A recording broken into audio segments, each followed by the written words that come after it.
Olá, galera, muito bom dia. Espero que vocês estejam todos bem. Vamos dar prosseguimento aos nossos estudos da matéria de sociologia, hoje abordando o conceito de política internacional e política externa.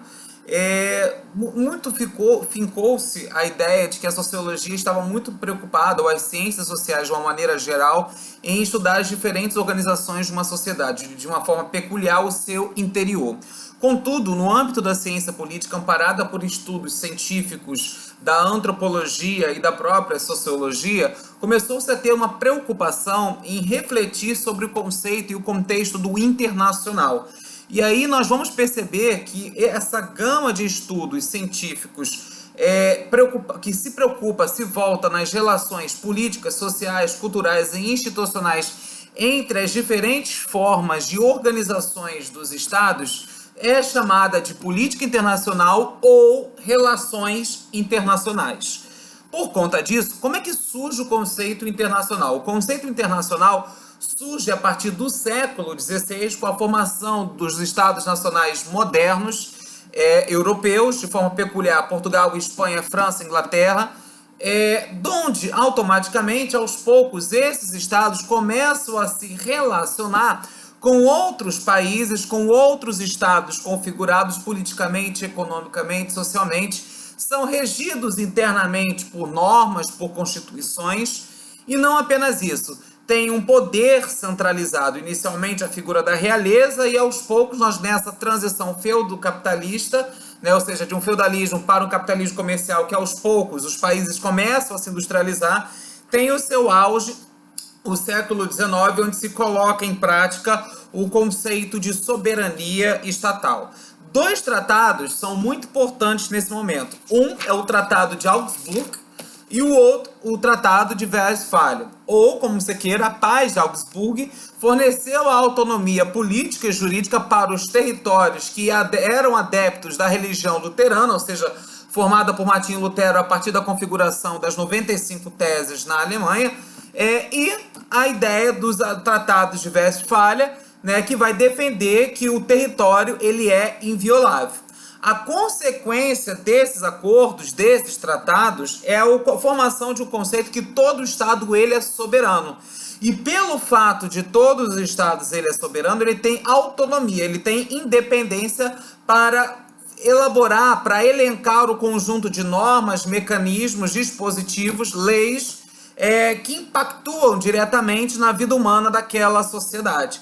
Logo, um Estado não deve interferir no outro, a não ser quando o seu Estado está sendo ameaçado pelo interesse do outro. Daí formam-se a guerra, É o que nós vamos perceber isso na Primeira Guerra Mundial, na Segunda Guerra Mundial também.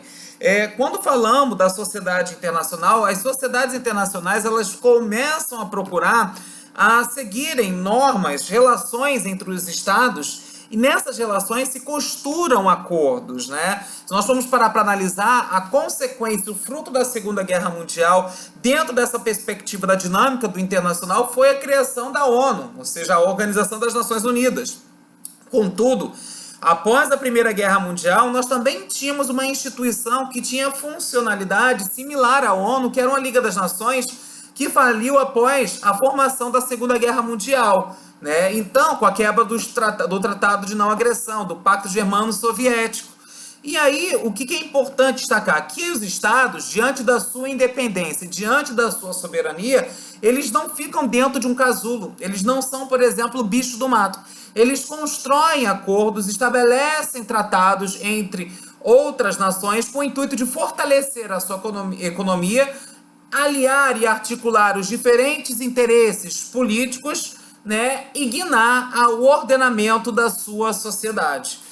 Um ponto que merece destaque é quando falamos dessa diferenciação entre política externa e política internacional. A política internacional, por mais que o pessoal acredite que sejam sinônimos, não são. A política internacional ela está totalmente relacionada com as dinâmicas, as interações entre os estados. A política externa está relacionada às ações, às práticas de um governo, de um determinado estado, com que se relaciona, com que se articula. O Brasil se relacionando com os Estados Unidos.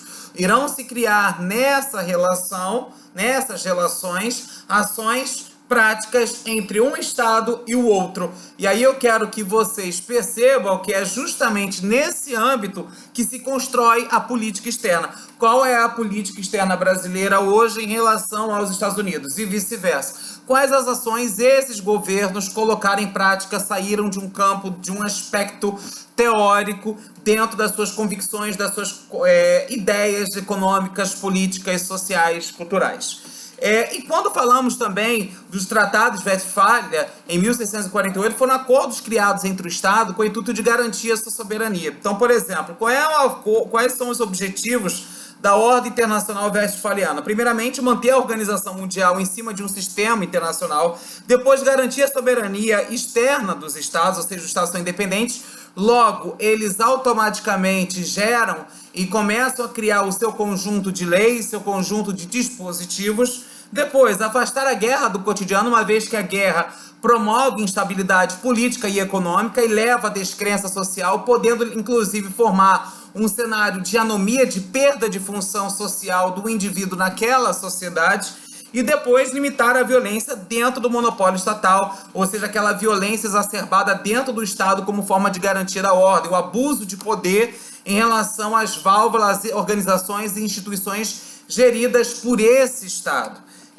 E aí merece também um ponto de destaque. Percebam que quando um país busca sua autonomia, um Estado busca sua independência, para que esse Estado possa ser reconhecido enquanto independente como tal, ele precisa que uma outra nação, diante da sua soberania independente, o reconheça enquanto independente. Tá ok?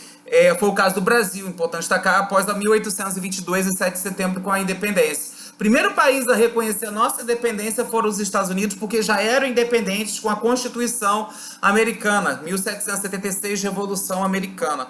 Né? E depois o Portugal, né, após o pagamento de indenização, e depois a Inglaterra, porque era a principal parceira comercial. Né?